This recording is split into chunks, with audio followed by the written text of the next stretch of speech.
When my kids were young, I looked forward to Sunday dinners and family gatherings with my children and grandchildren.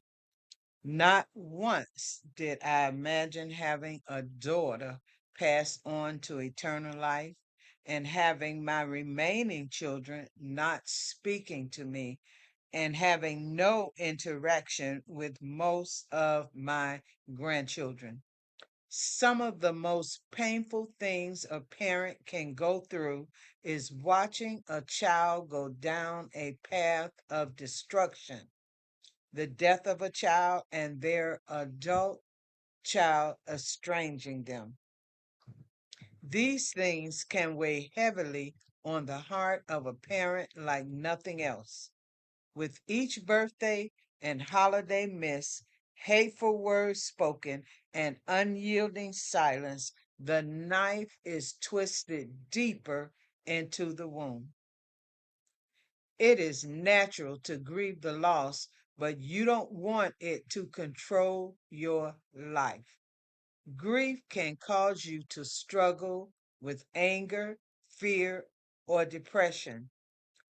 Some people find themselves seeking relief in destructive activities such as abusing alcohol, drugs, or food and avoiding daily responsibilities. These activities never help, they only add to the problem. I have talked with several mothers whose adult children have estranged them. Both my sons have estranged me, and my only daughter has gone home to be with the Lord. So I understand the deep pain that a mother experiences when her child that she raised and loves wants nothing to do with her. This is a pain I want no parent to experience. Sadly, in this day, many mothers and fathers do. After talking with many parents, mainly mothers whose children have alienated them, and experiencing it myself, I realize that estrangement is prevalent in the world today. One psychiatrist even calls it a silent epidemic. Another said that adult children being estranged from their parents is perhaps as common as divorce in certain segments of society. All of this was very disheartening and somewhat encouraging at the same time. It let me know that I am not the only mother enduring hatred from her own children. I sought God about why this evil is so prevalent today. How do we stand in faith in the midst of it? How do we pray for our family and our adult children to be delivered from this evil? The more I prayed and studied, the more God revealed to me. Estrangement happens between siblings and other family members. However, I am only addressing adult, child, and parent estrangement. In Hosea chapter 4, verse 6, God said, "We are destroyed for lack of knowledge." So many believers in Christ lose battles they should win because they don't know the Word of God and are not aware of the power of God in them. If you don't know and believe the Word of God, who you are in Christ and what Christ has made available for you, then you cannot possess what belongs to you.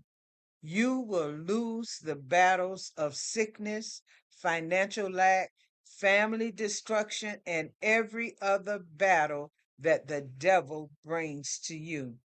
If you want your family restored, your best defense is knowing and believing the Word of God and how to wield your sword and understanding how your personal adversary operates.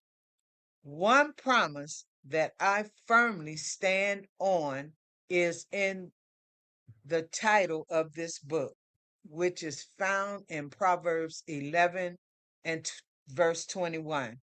The seed of the righteous shall be delivered. Righteous means justified and vindicated by God. Those of us in Christ are righteous because of what Jesus did on the cross. The word deliver means to escape and rescue. Seed is our offspring. I take God at his word. So I am confident that my seed shall be delivered, that they will come to themselves and escape whatever bondage, trap, and snare Satan has set up for them. This book is for parents whose children have estranged them. In this book, I share what God shared with me regarding adult child parent estrangement to strengthen and help parents walk through this difficult valley and fight for their family and the souls of their children. All parents should be prayer warriors, interceding for their children and their bloodline. Satan has come against the structure of the divine family of God, but Satan shall not continue to destroy our family, neither shall he have our children. This means war, and God has given his children the tools to win the battle. Together, we are going to learn why this estrangement is happening and how to stand and intercede and praise God for our children's deliverance from Satan's deception. Although God reigns on the just and the unjust, the benefits and blessings of the cross belong to the believers of Christ. I invite anyone who has never accepted Jesus Christ as Savior and Lord to do that now, because the most important thing in life is where you spend eternity. The most important decision you will ever make is accepting Jesus as Lord. Without Jesus, we will spend eternity in hell, but with him, we will spend eternity in heaven. If you have never accepted Jesus as your Lord and Savior, and you believe that Jesus went to the cross, died, and rose on the third day, then pray this prayer with me out loud. Heavenly Father, I invite Jesus Christ into my life as my Savior. I believe Jesus died for my sins and rose from the dead.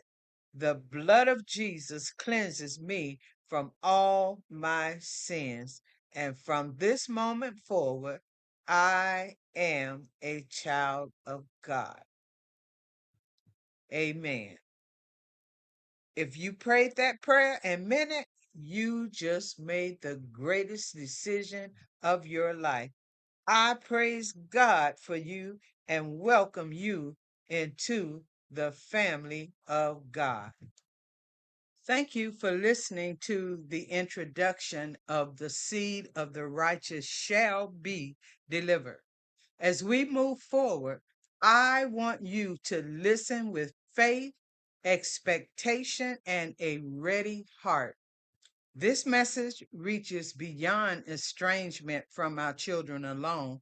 It is about covenant, inheritance, prayer, warfare, and the faithfulness of God to preserve, protect, and deliver the seed that belongs to Him. In the next chapter, we will begin to lay the foundation for what it means when the word of God declares, the seed of the righteous shall be delivered. You are going to see that God has not forgotten your children, your grandchildren, your family line, or the promises He has spoken over your house. So keep listening. Open your heart. Let faith rise again.